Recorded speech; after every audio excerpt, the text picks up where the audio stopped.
Well, hello, everybody, and welcome to Wellness Wednesday. My name is Sam, and I am here with an amazing guest tonight, a person who's been a dear friend of mine for a very long time. And she's going to bring you so much wisdom and information tonight that really will be so helpful on a very important topic. We're talking about optimizing brain function, specifically with regard to things like ADD and ADHD.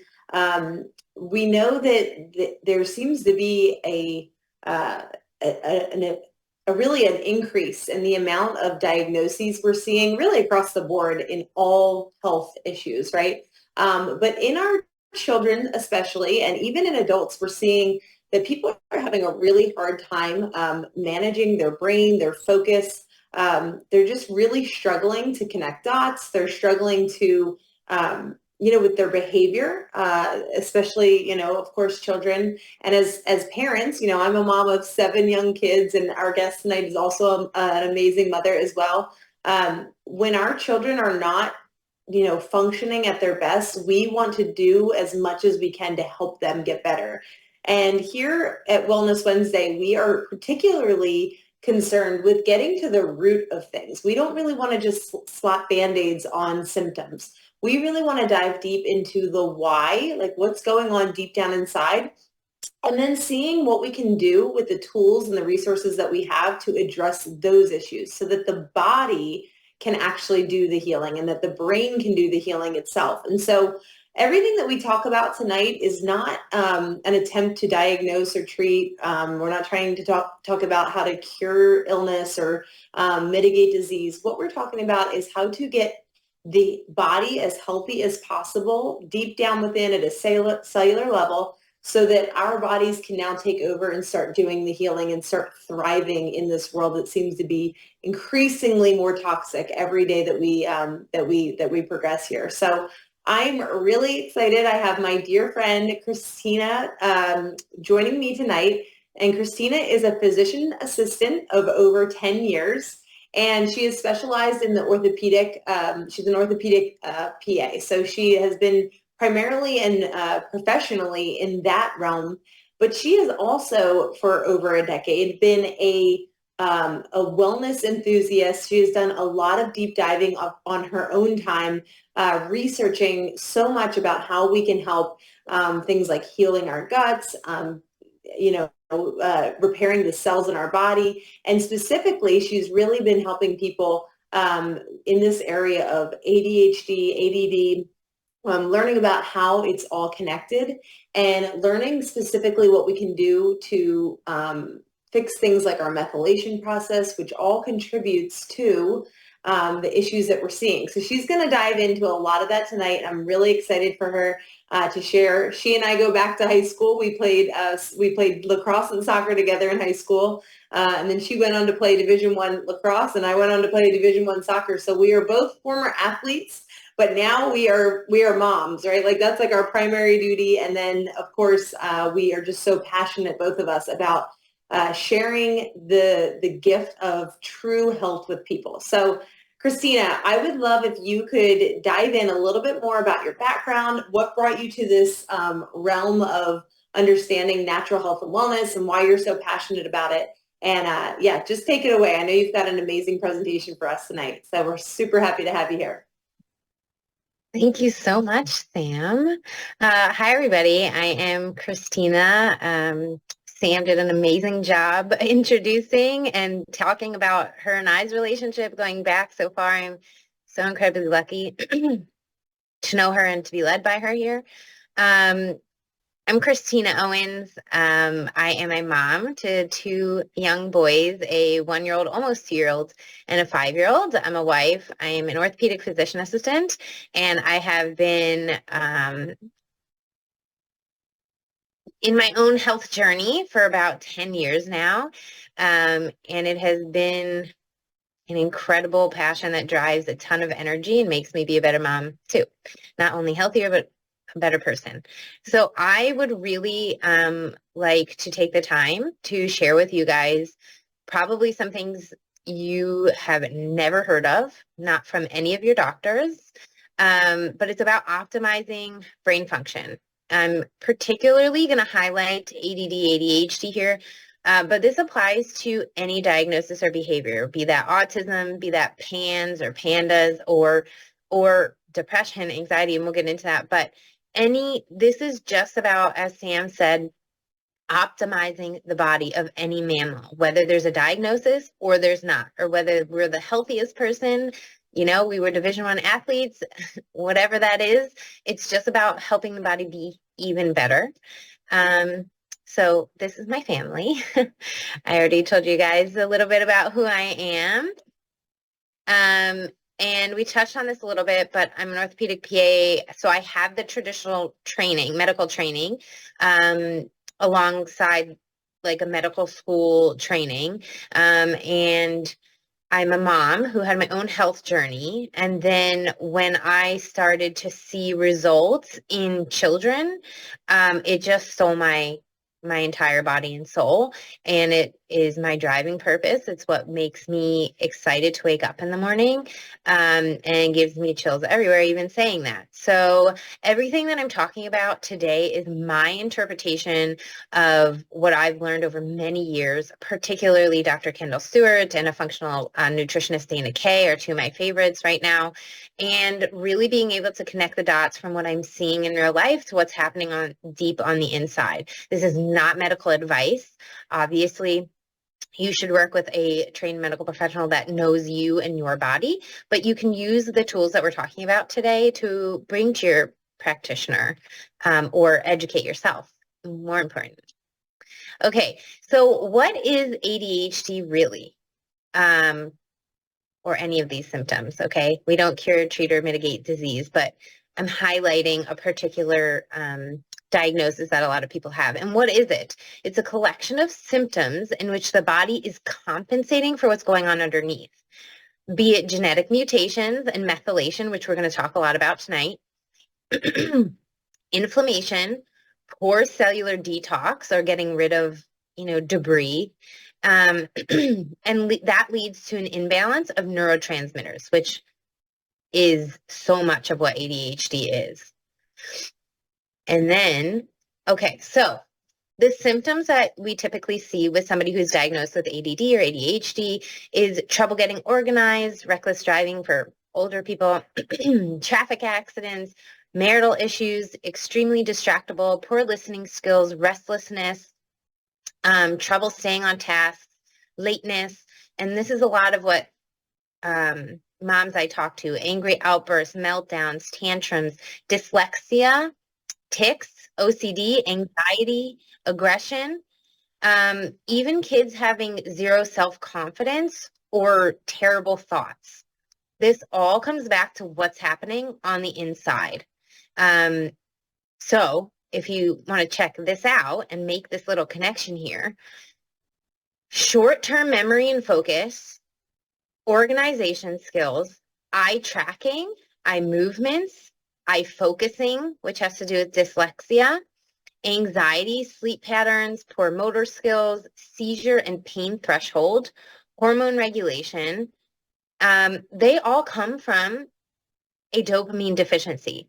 The body's very complex, but when I'm particularly talking about ADHD, ADD, it's a dopamine deficiency, or the inability to break dopamine down. So you have this buildup of dopamine, which is an excitatory neurotransmitter, and that is what gives the unable to focus on one thing. We good, Sam? Everything's good so far? Excellent. Everything's going great. Okay, everybody, I just wanted to have you look at this screen. Understanding what's going on inside of the body, okay? So we have so many switches and knobs on our inside, okay? The human body is incredibly complex. And if I was born with two of those knobs up when they should be down, and two of those knobs twisted to the right when they should be twisted to the left, that is what causes the body to have a little bit of a malfunction or a little bit of a difficult time processing things. And that is what gives us our symptoms that we're seeing: the meltdowns, the OCD, the tics, the inability to focus. It's just because some switches are off. And if we can address some of those switches and turn them down a little bit, or turn them up a little bit, or turn them the opposite direction, those things start to function better, and then we can see that on the outside. So I hope you can kind of connect how our daily behaviors, child or adult, corresponding to what's going on in the inside, those genetic mutations or deficiencies. And this goes for almost all disease: depression, bipolar, anxiety, autoimmune, cancer, aggression, perhaps a 16-year-old child who you think is just being a teenager, punching his arm through the wall.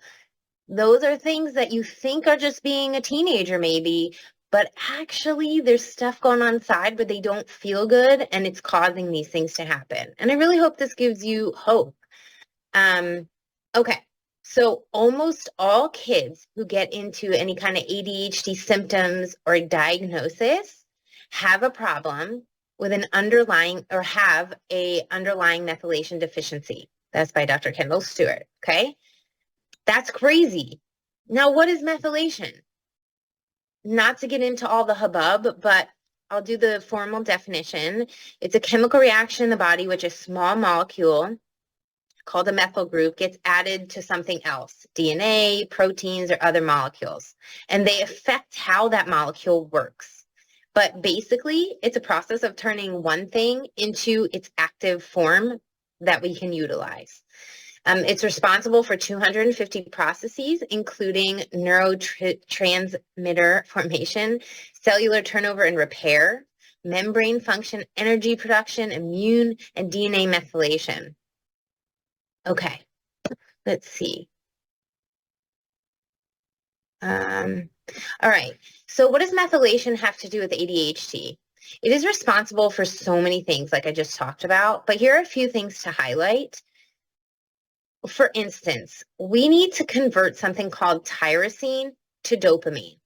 Don't get all caught up in it, but I told you that dopamine is the highlighted neurotransmitter. And if we can't move tyrosine into dopamine, that's a problem. We need dopamine. And 5-HTP into serotonin.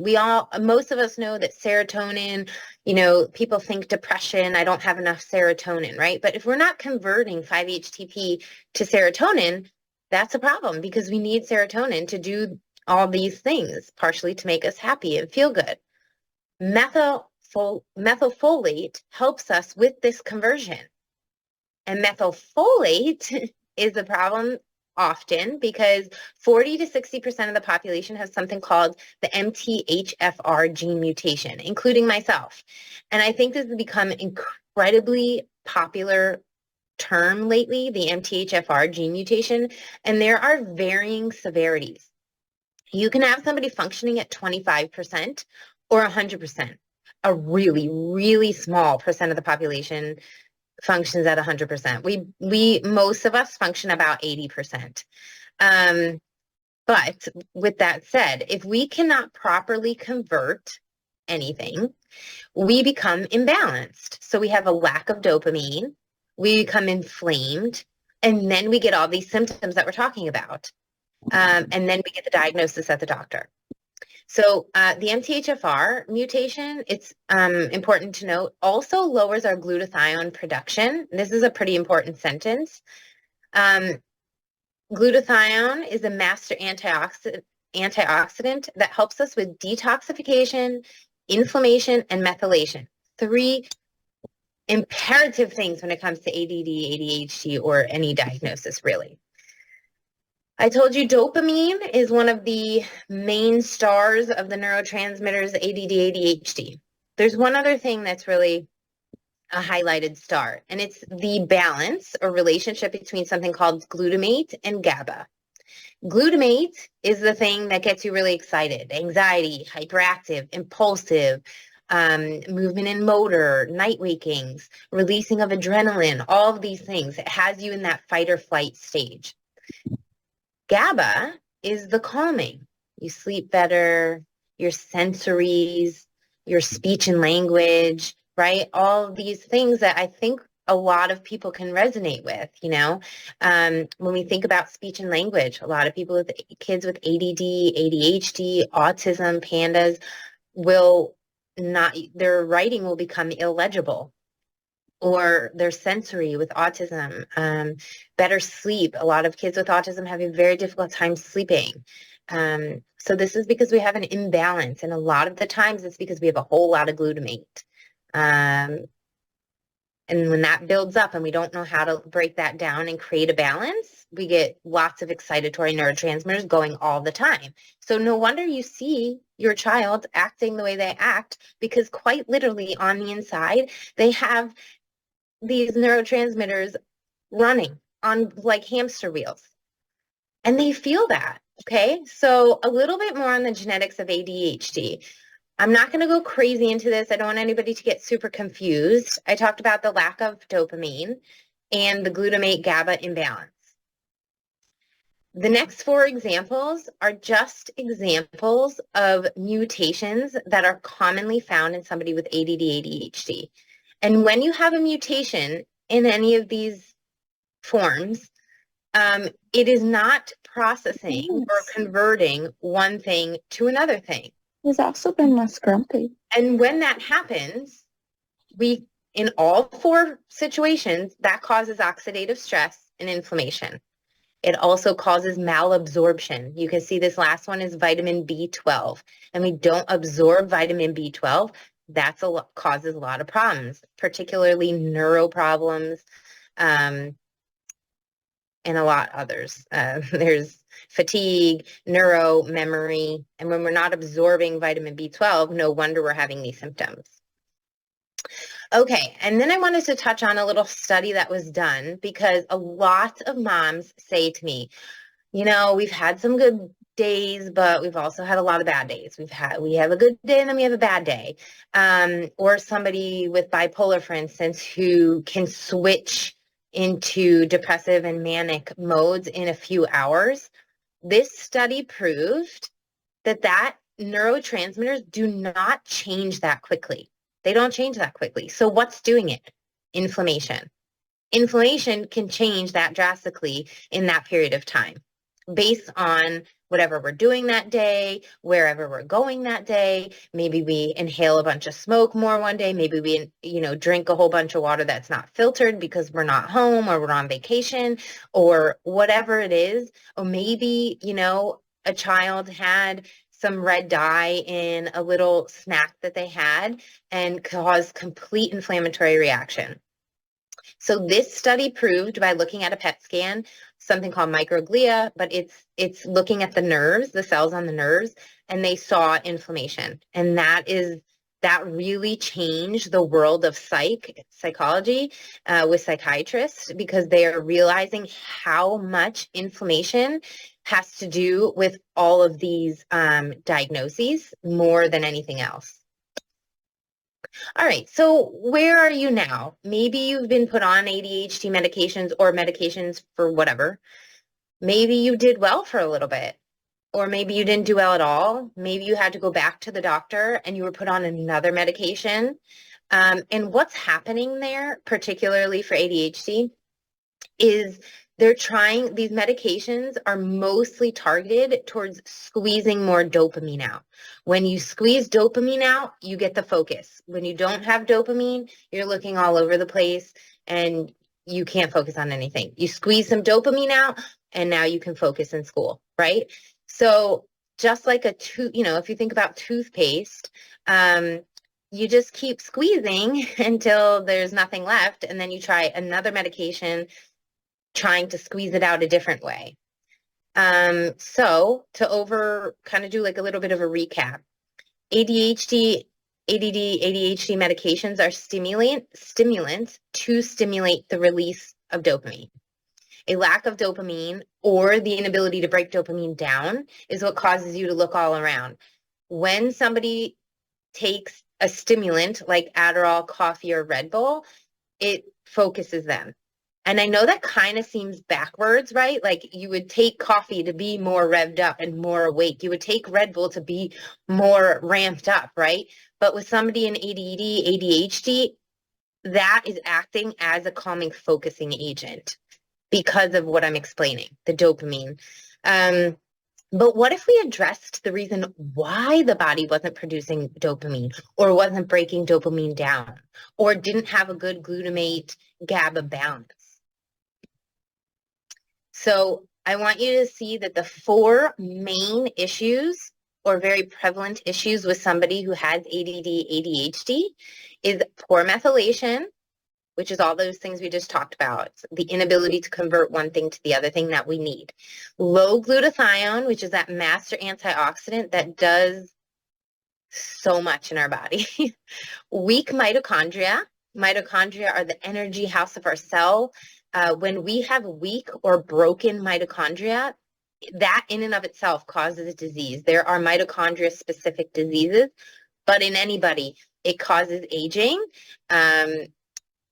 Fatigue, it causes so much. And then ultimately inflammation. Everything that from all of the above, inflammation is the end result. The body gets irritated enough because it's not methylating, it's backed up, you don't have glutathione to compensate, my mitochondria are weak. So like every backup that I have just keeps getting burned down. And we end up inflamed. Our brain is inflamed, and then we get all of these symptoms that we're talking about. Hopefully this is making sense for everybody. All right, there's The chat's going crazy. People are loving it. You're doing amazing. Oh, that's so Give good. us all the science they're saying. Oh, that's so good to hear. Okay, there's not too much more science. I think this is the last most science-y slide I have. But so what's next now that we know that? Glutathione is a very important part pretty much in all of these things, but in methylation. And why don't we have enough glutathione then to help us methylate? Well, because taking medications lowers your glutathione. So every time our kid gets sick or gets a fever, we give them Tylenol. Unfortunately, that's doing the opposite of what we need. I'm not saying to give or not to give Tylenol. I'm just explaining that when you give Tylenol, it's one of the things that lowers glutathione. Inflammation, stress. We are inundated with toxins all day, every day, unfortunately. And all of these things, it's like a snowball. It causes all of the issues I've been talking about. Methylation is needed for dopamine, which we know. But we need to reduce inflammation first before we do anything, because even if you think about supplementing, even if you think about different tests or different tools that you can use for your health, you have to reduce the inflammation so that the body can cool down and then be able to absorb. If our cell is lined with inflammation, you can do all of the things. And I might repeat myself later, but you can do all of the things. You can eat perfectly, you can work out, you can do cold plunge, and obviously that really helps. But if your cell is broken or weak or inflamed, it's not going to absorb what we need to absorb. So we really need to get the inflammation down. The glutamate GABA, we need to try to balance that out. And there's ways to help increase GABA and lower the glutamate, which is the excitatory one. There are supplements you can give to help that.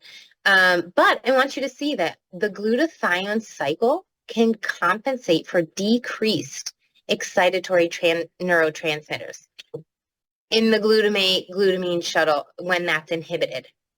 Okay, that is insane. It is directly related to the things that I'm talking about.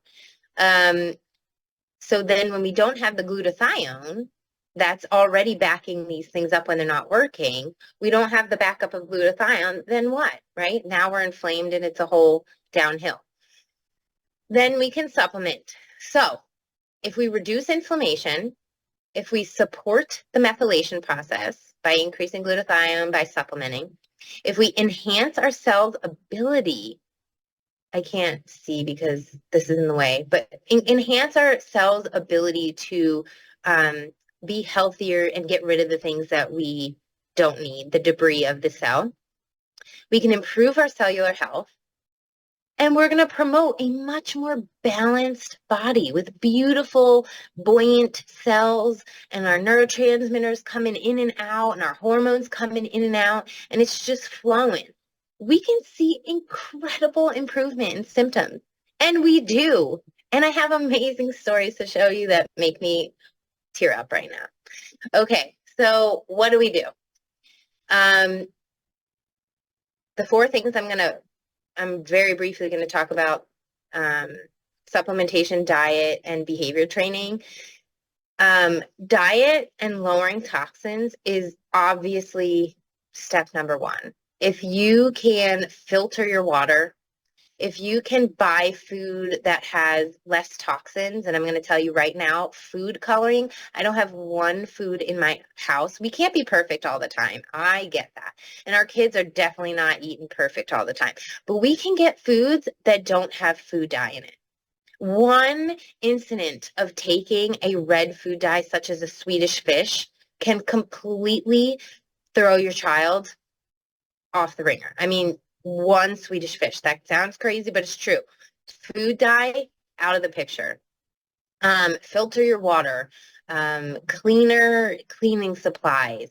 Get rid of your candles and do something natural. Diet is just choosing those foods, like I said, with less ingredients. There are certain brands that are better to look for, like Siete or Simple Mills. Is that right? I'm having a brain fart. Are my favorite brands. And then one thing I wanted to touch on right now is behavior training. And I'm not going to go deep into it because I am certainly not trained in this at all.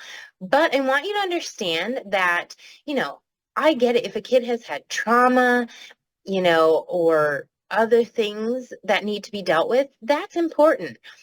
And if our brain, anybody's brain, for 1 year or for 61 years has been using a brain that is working with ADD, ADHD, or whatever, autism, pandas, whatever diagnosis you have now behaviors and learned skills to function that way.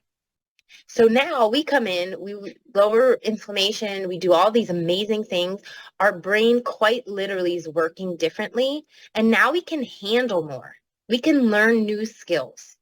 And that's really important. So if you do go on to reduce inflammation and do these things that we're talking about and see amazing results, now you need to nurture that and help your child, expecting that they can do it now, right? I know parents can have this almost like PTSD of, oh, they're going to have a meltdown if I ask them to clean their room, but now you'll learn that maybe they don't. And you're like, they can handle a little bit more. Now I could teach them how to clean their room properly. For so long they've been doing something a certain way because they quite literally could not function enough to do it. So we have to remember to teach them those skills. And then last but not least, activation. Let's go into that a little bit. So activation, the main thing is our NRF2 pathway. It works on our NRF2 pathway. It's getting our NRF2 pathway to work a little bit better. And what the heck is our NRF2 pathway? You can Google it, and here it is. It's a pathway that has a role in regulating our genes that is critical in the detoxification and elimination of inflammation. I mean, that's pretty important.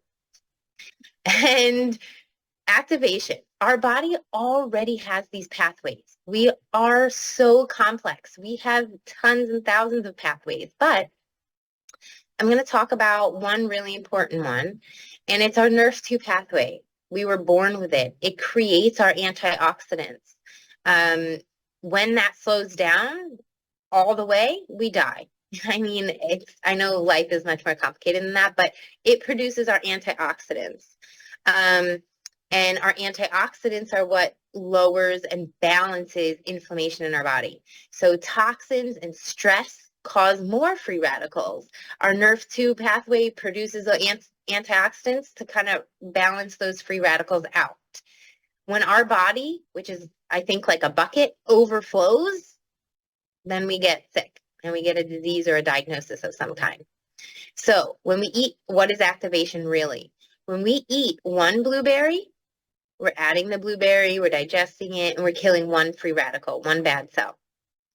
When we take what I'll talk about is called protandim, it's a NRF2 activator. When we take that, it upregulates our own body to do the work. It just supports that NRF2 pathway. So it's not foreign to the body. The body already knows how to do this. But again, it gets bogged down by toxins and all these things. A baby's umbilical cord is found on average to have 238 toxins. We are coming into this world on an uphill battle. So when we can support our body to produce more antioxidants, to be able to fight all these toxins that we're coming into, that's amazing. And that is way better than taking something like a blueberry or an antioxidant supplement. Getting our body to do the work is way more beneficial. And it is proven by blood to reduce oxidative stress or inflammation, like we've been talking about, by 40% in just 30 days. Okay, so this is it. There are 5 ingredients here, and it is a synergizer that activates pathways to support our body's ability to increase the production of antioxidants, reduce cellular stress, and repair our own cells. I know this is such a crazy, complicated topic, guys, and I have a lot of moms ask me, oh, what are the ingredients? That's important, right?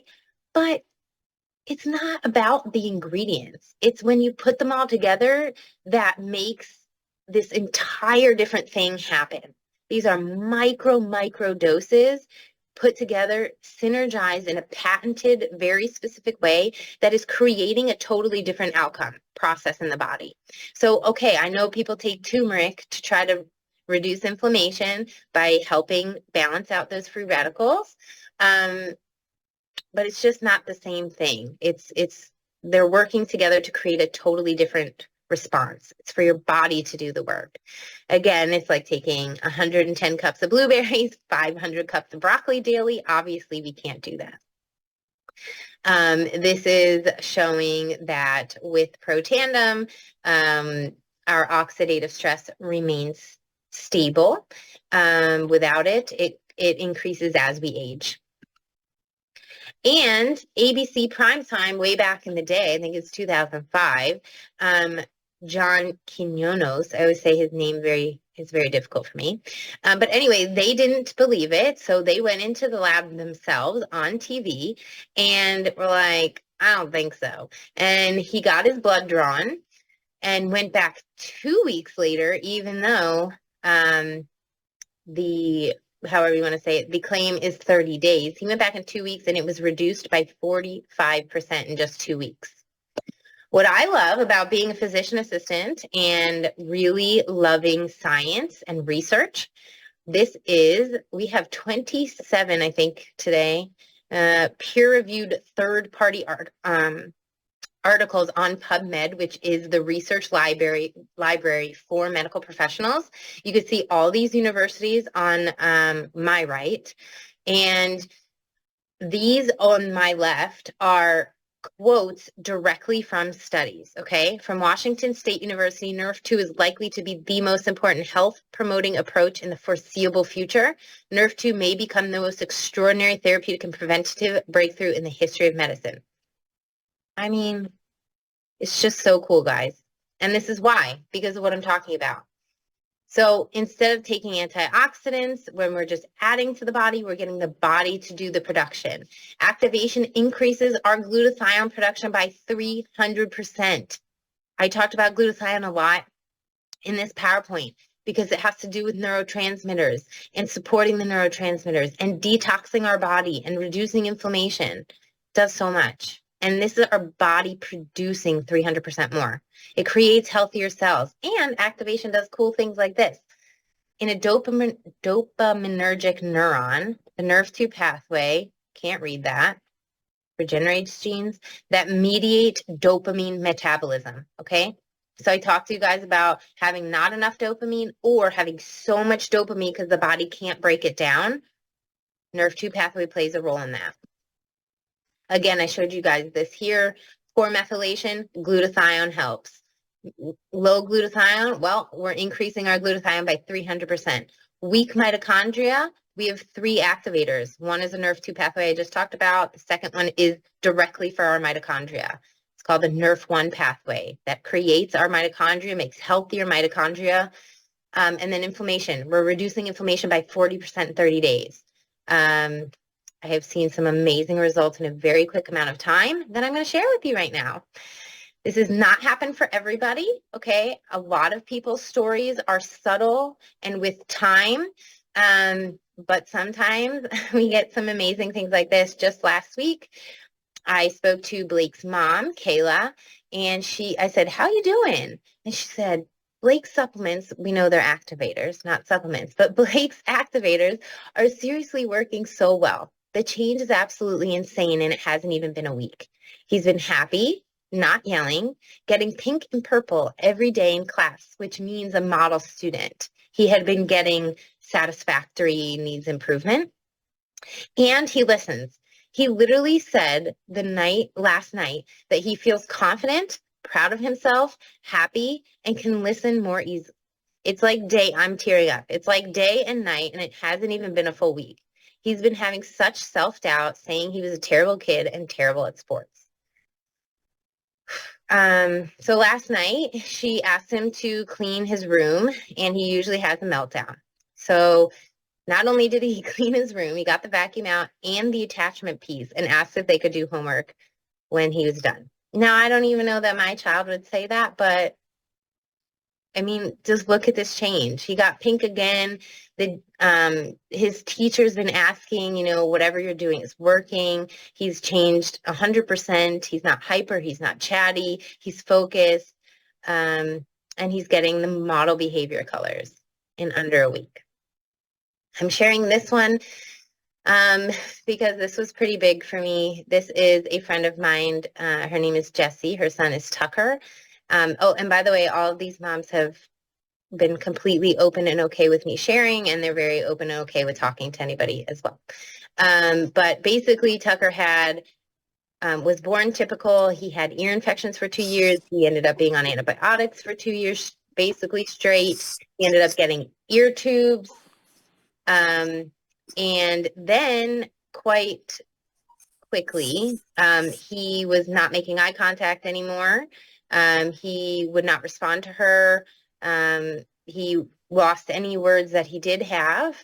And he had not had any therapy, nothing. This was right after diagnosis that I had reached out to her. And within 2 weeks, he started to say, I love you, zebra, and she would call his name and he would look in just 2 weeks. And she has gone above and beyond, seeing the top neurologist, pediatric neurologist in the country. She's actively still working with him. He is now in ABA therapy in school. I love my children so much, but man, this kid is smart. He's only 3 years old and he can read the color blue, pick that up and put the word blue onto the color blue at 3 years old and match everything. He's just doing amazing. And he has been doing Nerf 2, Nerf 1. She said when he started Nerf 1, he started talking even more. This is the last one. This is a woman named Amy. Her son was diagnosed with autism. She started activating her son and wanted to wait until after his IEP review meeting because she, sometimes this gets in your head. I'm telling you, they're like, oh, is something happening? Is it not happening? Is it a placebo effect? I don't know. But our son is 7.5 years old, on the spectrum, and not even a week in, he suddenly started speaking to us in full sentences. He's nonverbal, but he is not nonverbal, but has always spoken in only like 2 to 3 words. We had our meeting. The teachers noticed a big difference as well, and I didn't even tell them he was doing anything differently. They had been tracking his frequency and length of tantrums since early last year.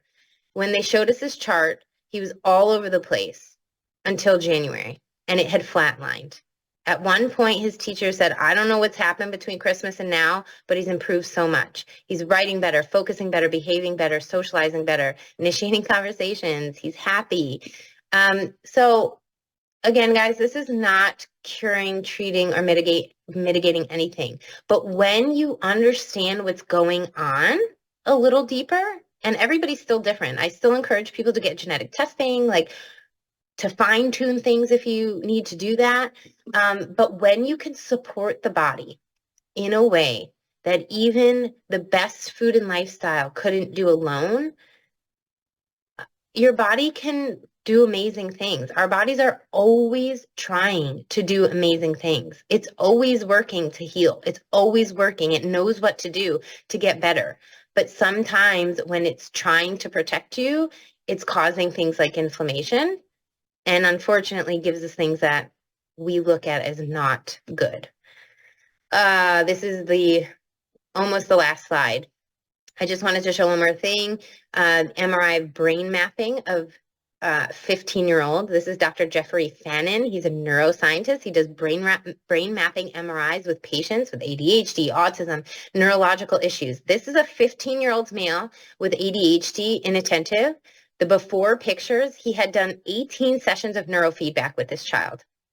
The second pictures were neurofeedback plus activation for 12 days, adding Nerf 1, Nerf 2, and Axio, and look at the after. You can see on an MRI that there are change. You don't have to understand what's actually happening. You can see that there's change. And this is what we're talking about. This is what I recommend to all my parents with children who are ADHD, ADD, autism, pandas, and they have been seeing amazing results. And again, it is not the same for everybody. Sometimes it is very subtle over time. And some parents think, oh, am I seeing a change? Am I not? You are. It's doing what it needs to do on the inside. So that's it. Make sure you get back to the person who brought you here. Sam, can you close up? Yeah. Oh my goodness, Christina, everybody is going crazy in the chat. This was such a wealth of knowledge and incredible information that is so helpful to so many people. I learned so much, and I know everybody's really excited to dive in deeper. I saw a few people asking just about like best ways to get it into the kids. I have 7 children, and we've been giving all of our children more as a preventive measure, protandim NRF2 every day, basically as a just prevention. We're very blessed. Our children don't have quote unquote any issues that we're trying to resolve. But we see the value in this as a prevention, as well as a therapeutic strategy for those who need it. And so what we do is anybody who's under 80 pounds typically only needs about half the pill of the protandim NRF2. It's easy to break in your finger. Just break it in half. And then a lot of kids can't swallow it or don't want to chew it up. We have some of those crazy kids who actually will just chew it. But for those that won't, we crush it. Just like I take like a knife and a spoon, and I just clamp down and crush it. And then I put a little bit of honey on the spoon, and they take it that way. I know there's a lot of people who have really good ideas. I think there's some people sharing stuff in the chats. And you can get back with the person who invited you to get more really good information about that as well. We have education groups that we're going to be sharing more information about all of this information. So get back with the person who invited you. Ask them the questions that you have. Even if you're feeling skeptical at this point, like ask your questions. As long as you're open-minded and your skeptical questions are for sincere truth seeking, we are all about the questions, right? So there's so much more information available, and we're excited for you guys to learn more about activation. Christina, you did an amazing job of breaking this very kind of complex topic down into very easy to digest bits of information, and you're hilarious as well. That was really fun to watch. So I'm excited for everybody to catch the replay as well and share this with as many people as possible. So Christina, thank you so much for being here. Do you have anything else you want to share before we wrap up and say goodnight to everybody? No, I'm sorry I ran over time, but thank you so much for having me. I really appreciate you. And like Sam said, we're open books. Always ask the person that brought you here, but if you feel free to reach out, anybody. Absolutely. You didn't run over time. Every word was so important. Thank you so much. And thank you all so much for being here. We hope you all have a wonderful night, and God bless. Talk to you soon.